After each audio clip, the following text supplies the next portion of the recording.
네, 이번 시간에는 저번에는 목적별 금융상품대 내용 얘기했고요. 두 번째는 이제 집합투자 상품 얘기를 해야 됩니다. 집합투자 상품 우리가 펀드라는 용어로 많이 익숙해져 있죠. 무슨 펀드, 뭐 베트남 펀드, 중국 펀드, 브릭스 펀드, 뭐 이머징 마켓 펀드, 뭐 여러 가지 그 펀드가 있습니다. 펀드를 좀 얘기를 해야 되는데 이게 생각보다 좀 복잡해요. 우리가 은행에서 펀드 많이 팔잖아요. 그죠? 그래서 이제 그 내용을 좀 알아야 되는데 이 펀드 상품이 나오려면은 기본적으로 이 자본시장법에 대해서 기본적으로 알아야 돼요. 자본시장법 좀 알아야 되고요. 거기에서 또 이 펀드가 어떻게 간접 투자 상품이잖아요. 고객이 직접 투자하는 게 아니라 돈을 모아가지고 펀드 매니저한테 맡겼단 말이에요. 그 결과 그대로를 실적 배당을 받게 되는 거죠. 그렇기 때문에 이제 그게 위험 상품인지 아닌지 그런 걸 잘 모른다고요. 그거에 대해서 우리 투자자 보호를 위한 그런 내용을 좀 알아야 됩니다. 그 다음에 이제 일반적인 집합투자기구와 특수한 형태의 집합투자기구 이 두 개를 우선 알아야 되겠죠. 일반적인 집합투자기구 뭐 종류도 알아야 되고 특수한 형태의 집합투자기구 그것도 좀 알아야 됩니다.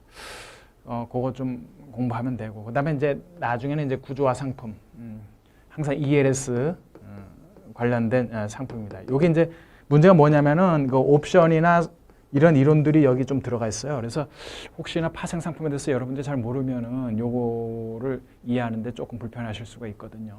뭐 그렇습니다. 어쨌든 우리가 파생 상품도 뒤에 가서 배우게 되기 때문에 그때 가면은 더 이해가 명료해진다. 이렇게 보시면 될 것 같아요. 자, 자본시장법부터 이제 얘기를 시작하자고요. 자본시장법이라는 것은 뭐냐면은 자본시장법은 과거의 그 법을 어떻게 한 거냐, 그 얘기 좀 하죠. 옛날에 펀드는 은행도 팔고 증권도 팔고 보험도 팔았는데 각각의 법에 의해서 팔았다는 거예요. 그러지 말고 그냥 자본시장법이라는 하나의 규제 안으로 들어와라 해가지고 금융기능별 규율체계라는 거예요. 그래서 금융기관별이 아니라 은행증권보험기관이 아니라 금융기능, 펀드라는 그 금융기능별 규율체계로 전환을 했다는 거고요. 그 다음에 금융기관의 종류와 관계없이 실질적, 경제적 실질에 따라 동일한 금융기능은 동일하게 규율하겠다는 취지잖아요. 이게. 그죠? 펀드면 똑같은 이 법에 의해서 은행이든 증권이든 보험이든 적용하겠다. 이 얘기입니다. 이게 금융기관별, 기능별 규율체계라는 거고요. 우리 자본시장법의 특징을 지금 얘기하는 겁니다. 그 다음에 이제 포괄주의라는 거, 네거티브 방식이라는 걸 이해를 해야 되는데 포괄주의는 뭐냐면은 특정 금융투자 상품을 원본 손실의 가능성이 있는 모든 금융 상품 이렇게 정의를 했어요.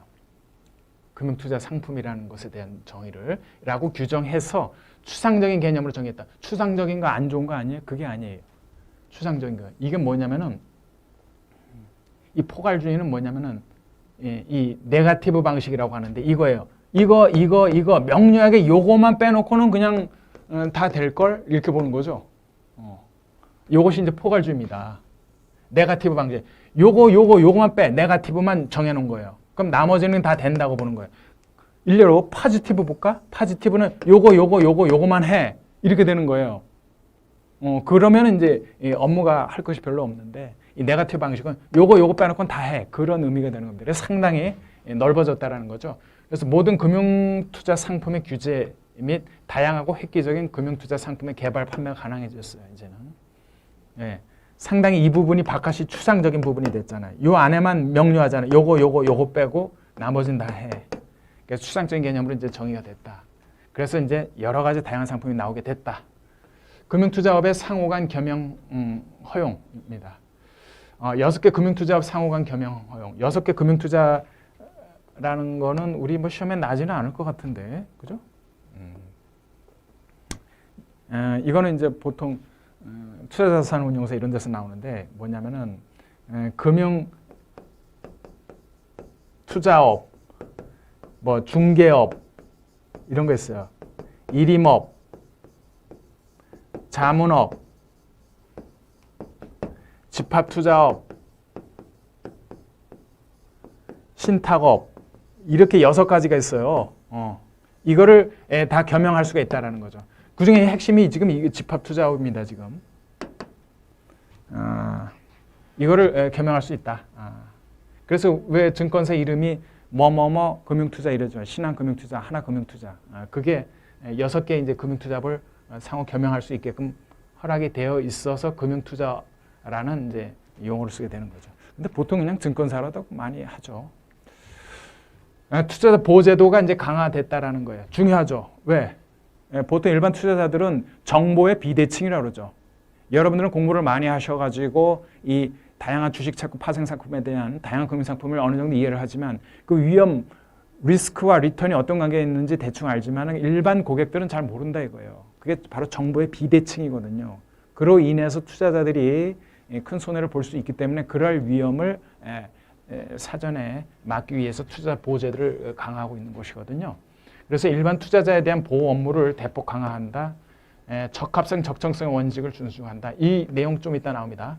뭐가 적합성이냐, 뭐가 적정성이냐. 이 두 가지 매우 중요하고요. 소비자 보호하는 데 있어서, 투자자 보호하는 데 있어서 이 두 가지 개념이 중요합니다.